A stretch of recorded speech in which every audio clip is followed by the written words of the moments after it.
Welcome to the CharlottePreps.tv Week 5 High School Football Report, powered by Ortho Carolina.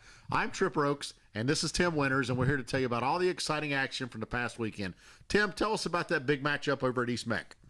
Yeah, Olympic versus East Meck. Things look good for Olympic starting right off the bat. Their first drive, Jeremiah Dorsey, the Olympic quarterback, hitting Jawan Frazier for a 48-yard touchdown pass. By the end of the first half, Olympic held a 21-0 lead, and the defense took care of everything else on the night, holding East Meck to 171 yards of total offense. Olympic's DB, Ryan Reese, picked off 2 passes in the win, which move Olympic to their second straight victory and 2-2 on the season. The Trojans' offense is on a roll, scoring 70 points over their last 2 games. Next up for Olympic is conference rival Providence High School. Let's move forward to one of the marquee matchups from this past weekend. After a one-day postponement, one of the most anticipated matchups in North Carolina high school football this season got underway. The Butler Bulldogs hosted the Richmond County Raiders over at Providence Stadium Saturday night. The team stars came to play as UNC Chapel Hill commitment Anthony Ratliff Williams completed 10 of 19 passes for 132 yards and 2 touchdowns in the first half. He also opened the second half with a big 59-yard touchdown. As the game wore on, Butler found themselves with a 15-point lead in the fourth quarter. Just as the Bulldogs were getting ready to send the Raiders to their buses, the game seemed to turn on a dime. Behind strong defense and an explosive offense, the Raiders tied the game, sending this one into overtime. Butler found the end zone on their first possession with a Ratliff Williams run, but failed to make the extra point. Richmond County then went and scored a touchdown and came through with the extra point to seal a 55-54 win over what was considered in the top state.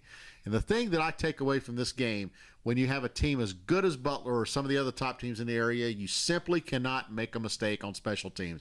One missed extra point, and now Butler has a loss on their record. Another one of the big marquee matchups in this past weekend saw the Monroe Redhawks travel over to face the Charlotte Christian Knights on their home field. Tim, I know that's a game you kept a real close eye on. What can you tell us about it? Yeah, absolutely. 2 top teams in the area, and Monroe really took off on a quick start, leading 13-0 off of 2 poor punting miscues by Charlotte Christian, a bad snap on one series and another poor punt on another series. The next thing you knew, the Redhawks were up 13-0. But it was the Christian defense that really took over in the second quarter that sparked a comeback. An impressive 68-yard drive that really ate up a lot of the clock in the second quarter. And, Monroe then was down 13-7 after Elijah DeVoe ran in the touchdown.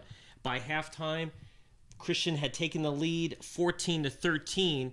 The big star of the game, though, was Christian's Jalen McClinton, who had a huge game, rushing for a 21-yard touchdown and then picked off a pass for 79 yards, scoring a touchdown that put Christian ahead, and ultimately the winner of the game, 35-27. Another matchup we kept an eye on all night was the Parkwood-Weddington matchup. Tim, what can you tell us about that game? Yeah, since Coach Carson took over the program in 2011, the hallmark of the Weddington football program has been its defense. And on Friday night, it was no different, beating Parkwood High School 45-0. The Warriors forced 4 turnovers and scored a defensive touchdown. It was Weddington's first shutout of the year and the first time in school history that the football program has started the season 5-0. Sophomore quarterback David Beha is playing exceptionally well, throwing 3 touchdown passes on Friday night. One of the other marquee matchups saw the Independence Patriots hosting the Huff Huskies in one of the big matchups of this off-conference weekend. The Indy defense has yet to be scored upon all season, and Huff was bringing a really talented team full of Division I players to town. Now let me get this right out of the way. Independence did get scored upon this weekend, but they didn't get scored upon enough. As most expected, the Patriots were led by Army recruit Kelvin Hopkins at quarterback. This well-rounded young man rushed for 3 touchdowns to help the Patriots to a 21-3 lead. The Huskies fought back late with 2 touchdowns, but in the end, there were too many mistakes and too many penalties for Huff High. Huff's senior running back Bishop Ford rushed 16 times for 135 yards, including a 47-yard touchdown.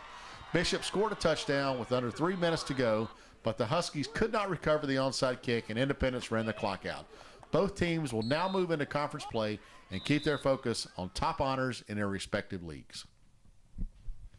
Well, Tim, with all that action in the books, it now brings us to one of the most anticipated parts of the high school football report. Let's talk about this week's Ortho 8.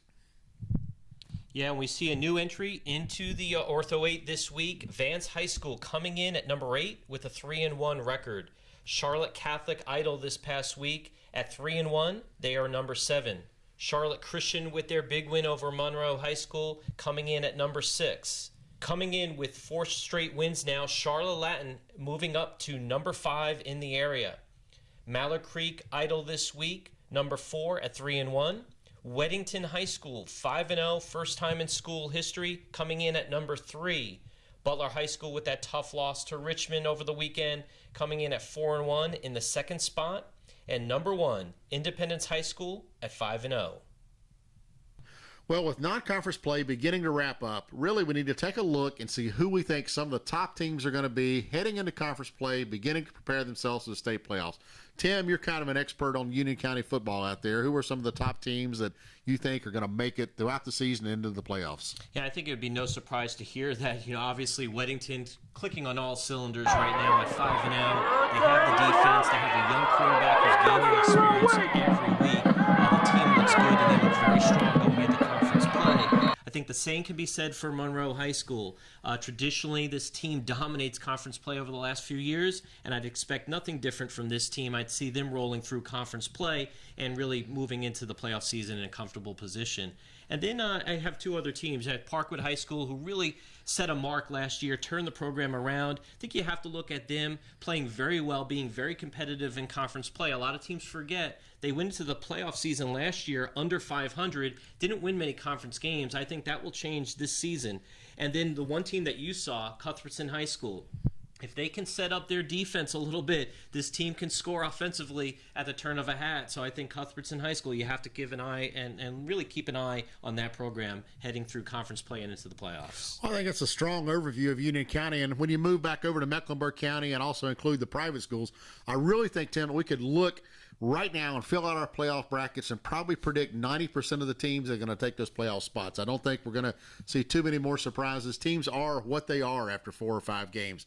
Obviously, the big matchup at the end of the season is going to be that Butler Independence game. Those guys do not like each other. They play tough every time.